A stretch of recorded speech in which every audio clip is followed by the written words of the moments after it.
Bonjour. Alors aujourd'hui, je vous propose un petit ancrage. Donc là, je vais ancrer un des ex-libris. C'est Hécate, la sorcière des torches d'Archilon. Donc un des ex-libris que vous aurez sur le Ulule. Et avant d'ancrer ce brouillon, ce que je vous propose, c'est de vous expliquer une petite méthode que j'utilise et que j'enseigne aussi de temps en temps. C'est une chauffe. C'est-à-dire que là, je suis passé du crayon, je vais passer à la plume. C'est pas du tout le même outil. Et comme c'est pas le même outil, ma main et mon œil n'y sont pas prêts. Ça, c'est un truc qu'on sous-estime souvent beaucoup. Et ce qui m'a fait penser à cette idée, c'est un petit visuel que j'avais vu, je crois que c'était sur Insta, mais je suis pas sûr, de quelqu'un qui montrait trois dessins de personnages qu'il avait fait, et il les avait fait les trois à la suite. Et on voyait nettement que le dernier qu'il avait fait était beaucoup mieux dessiné. La line était meilleure, les volumes étaient meilleurs et tout ça. Donc il s'était chauffé petit à petit, et forcément le premier, même si le chara design du premier était meilleur, la qualité du dessin était amplement moins bonne. Donc je vous propose cette petite méthode, et ne la sous-estimez pas parce que en l'utilisant régulièrement, je vous assure que vous allez augmenter votre niveau de dessin. Tout simplement parce que ça va vous faire travailler. Il y a deux petits exercices en fait que je recommande de faire 5 minutes chacun. Et il y en a un qui va vous faire travailler votre line et l'autre qui va vous faire travailler votre capacité à voir les volumes et à gérer les choses en volume. Donc ça c'est très très très important quand on dessine. La line c'est vraiment secondaire par rapport à la qualité des volumes que vous mettez dans votre travail. D'accord?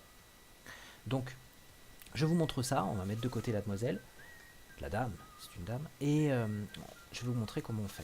Donc c'est très très simple, hein. C'est pas un truc à réussir, c'est pas un exercice à réussir. Donc là vous voyez, je vais prendre une G, je viens de la nettoyer, donc il se peut qu'elle marche pas très bien, elle est neuve, donc il se peut qu'elle marche pas très très bien, que j'arrive pas bien à faire ce que je veux vous expliquer, mais c'est pas grave, c'est pas un truc à réussir, c'est uniquement un truc à faire. C'est comme des étirements, des échauffements avant d'aller courir, ou une préparation en musique, vous bossez, vous réveillez vos doigts et votre cerveau. Donc là, ce que je vais faire, c'est simplement des lignes horizontales. Voilà, vous voyez, je vous ai dit qu'elle n'allait pas marcher.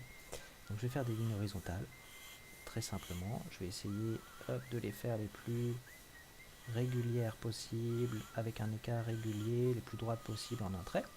Et ça, vous allez le faire sur une page complète. Là, je ne vais pas le faire en entier parce que ça va être trop long. Une fois que vous avez fait ça, vous gardez le même outil. Et ce que vous allez faire, bon là, ça va être peut-être, je vais faire des tâches, mais vous allez partir de là et vous allez faire des cercles à l'intérieur en essayant de toucher les deux bords le plus vite possible et le plus précisément possible. Plus vous allez vite, plus ça va être de mauvaise qualité, plus vous allez ralentir pour revenir à une qualité de cercle vraiment jolie. Et puis, dès que vous êtes en confort, vous réaccélérez. Le truc intéressant pour votre cerveau, c'est de travailler dans un sens puis dans l'autre. Donc là, je vais repartir dans l'autre sens, mais je vais aussi faire mes rotations dans l'autre sens. D'accord? Il va falloir que je reprenne un peu d'encre. Donc je vais aussi faire mes rotations dans l'autre sens, vous voyez. C'est beaucoup plus dur.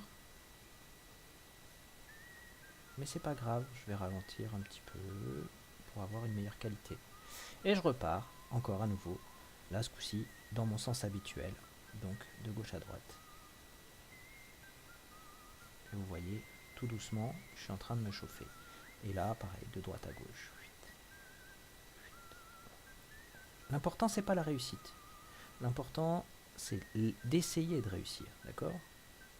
On se fiche un peu, en réalité, que cet exercice soit bien fait ou qu'il soit pas bien fait.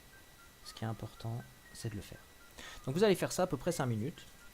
Et une fois que vous avez fait ça, ce que je vous propose, c'est un autre petit exercice, un petit peu... On va tourner la feuille, ce sera plus simple.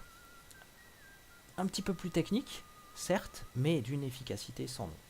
Donc oui, ça, sopalin, hein, l'ennemi... l'ennemi. Non, sopalin, vraiment nécessaire quand on travaille à la plume, c'est l'ami de la plume et de l'adolescent rut. Donc nettoyez votre plume régulièrement.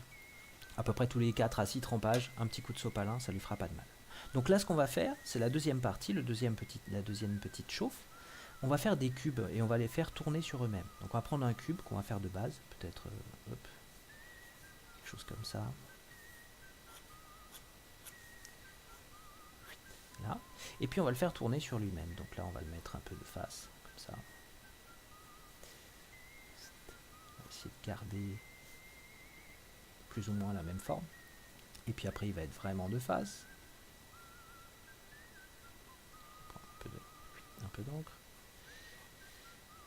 Là. Et puis on va commencer à le faire pivoter vers l'extérieur.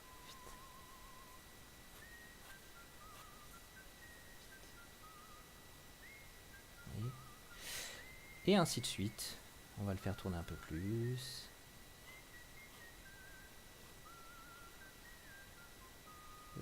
J'ai vraiment pas pris d'encre là, j'aurais dû en prendre un peu plus. Voilà. Voilà, et ainsi de suite, ainsi de suite. On va le faire tourner, tourner, tourner, tourner, tourner. C'est un bon exercice.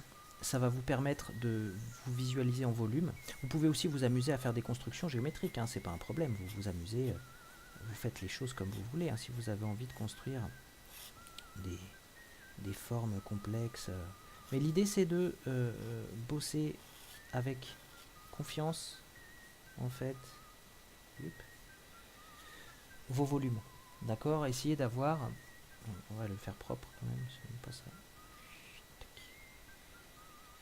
Essayez d'avoir une sorte de guide sans utiliser les points de fuite, d'accord. Essayez d'avoir une sorte de guide. Et vous vous souvenez l'exercice de la... que je vous ai montré la dernière fois avec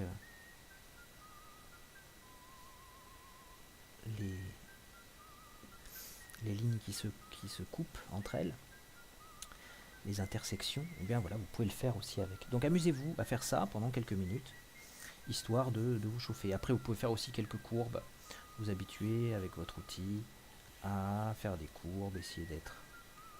Hop, je suis un peu...